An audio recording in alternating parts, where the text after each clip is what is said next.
तो कहानी है एक रात की और वो शुरू होती है एक रोड एक्सीडेंट से। जहां पुलिस जब पहुंचती है तो एक अनोखा ही दृश्य देखने को मिलता है। एक्सीडेंट हुआ इंसान रास्ते में पड़ा तड़प रहा है और लोग उसके साथ सेल्फी खींचने में व्यस्त है। खैर पुलिस उस जख्मी इंसान को उठाकर अस्पताल में ले जाने लगता है कि उसी वक्त वायरलेस में एक घटने का चेतावनी आती है जो उसी वक्त उसी शहर में किसी और ही स्थान में घट रहा है। जहां पुलिस पहुंचकर देखता है कि एक लड़की का कैब ड्राइवर के साथ बसर मचा है। लड़की का कहना यह है कि कैब ड्राइवर ने उसे छुआ है और ड्राइवर को अपने बचाव में ये बोलना है कि लड़की ने पहले उसका कॉलर खींचा था।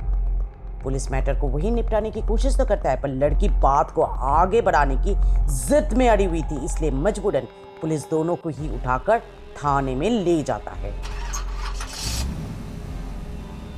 However, थाने जाने से पहले पुलिस अफसर गौर करता है कि लड़की के चेहरे पे एक मार पिटाई का निशान है, इसलिए रिपोर्ट लिखते वक्त पुलिस सेक्शन 294 गाली गलौज का, 506 धमकी का, 345 छेड़छाड़ का सेक्शन लगाने का बात करता है, पर लड़की साफ साफ मुंह कर जाती है क्योंकि ऐसा कुछ भी घटा ही नहीं था।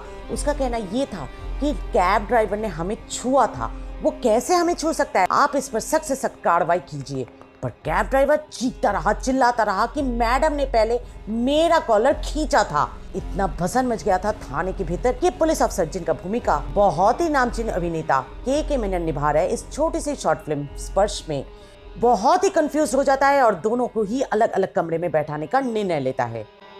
बाद में और एक लड़की जिसका नाम श्रुति है वो थाने में आती है और पूरे घटने का वर्णन देती है। वो बताती है कि वो उस वक्त कैब में बैठी थी जब ये घटना घट रही थी, पर क्योंकि आज उसका जन्मदिन है और घर में ऑलरेडी मेहमान आ चुका है तो इसीलिए वो वारदात से भाग निकली।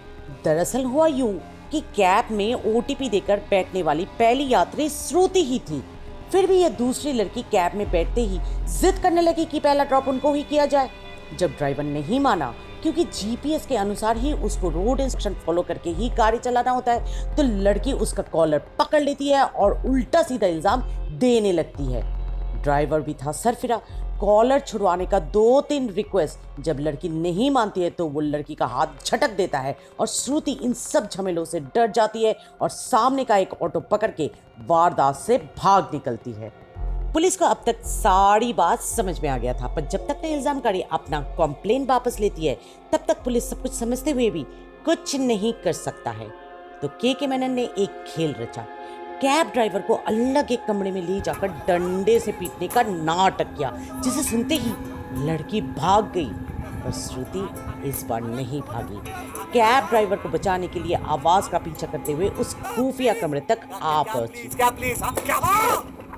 अरे साहब मत मारो साहब, ये देखिए अरे मैंने कुछ नहीं किया साहब, प्लीज प्लीज। तो कुछ नहीं किया तो इधर क्या कर रहा है? अरे मैंने कुछ नहीं किया साहब। हाँ पता है साहब। क्या साहब? चल मैडम भाई लफड़े करेगा। पर जब नाटक समझ में आया उसे तो राहत मिली। ड्राइवर भी खुशी के मारे श्रुति को फ्री ऑफ कॉस्ट घर ड्रॉप कर देता है। पर कहानी अभी बाकी है मेरे दोस्त। हम लोगों को दिखाई देता है के मेनन घर लौट रहा है और ब्रिज के ऊपर से फिर से उसे वही पहली वाली लड़की दिखता है आत्महत्या करने की कोशिश में। कार रुकवाकर अफसर बाहर निकलता है और वो लड़की से पूछने ही वाला था कि वो ठीक है कि नहीं कि अचानक उसे उस घाव का निशान याद आ जाती है जो पहली मुलाकात में लड़की के चेहरे पर उसने गौर किया था। रोती हुई लड़की से अफसर पूछता है क्या नाम है उसका। यहाँ पर कहानी फ्लैशबैक में चली जाती है और हम लोग को दिखाई देता है कि लड़की तैयार हो रही है अपने प्रमोशन की पार्टी में जाने के लिए और उसका बॉयफ्रेंड उस पर गुस्सा कर रहा है, चिल्ला रहा है और एक कस के झापड़ मार रहा है, ये सोचकर कि प्रमोशन लड़की को अपने दम पर नहीं मिला बल्कि बॉस के साथ, if you know what I mean. अगला सीन फिर से प्रेजेंट में वापस आ जाती है और हम लोग को के मेनन वापस अपने थाने में जाते हुए दिखाई देता है और कार के पिछले वाले सीट में बैठा है इस पहली लड़की का बॉयफ्रेंड। बाकी अब क्या होने वाला है आप लोग खुद ही समझदार हो।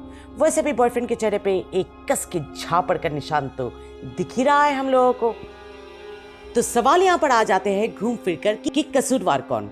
क्या श्रुति कसूरवार है जिसने उस बेकसूर ड्राइवर को बीच मझधार में बीच झमेलों में छोड़कर भाग गई थी, या ये पहली वाली लड़की कसूरवार है जो अपने बॉयफ्रेंड का गुस्सा किसी बेकसूर ड्राइवर पर उतारने चली थी, या उस मनबुद्धि बॉयफ्रेंड का कसूर है जो अपने पुराने ख्यालातों की वजह से किसी का मौत का कारण बनने चला था। अगर सही समय पर पुलिस काम ना करती, छोटी छोटी बारीक बारीक चीजों पर गौर ना करती, तो पता नहीं आज क्या हो जाता, शायद किसी का मौत हो जाती।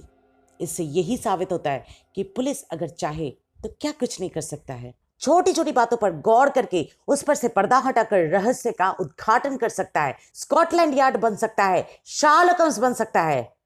पर आज के तारीख में पुलिस क्यों फुलिश बनते जा रहा है? कसूरवार कौन, ये क्यों नहीं पता कर पा रहा है?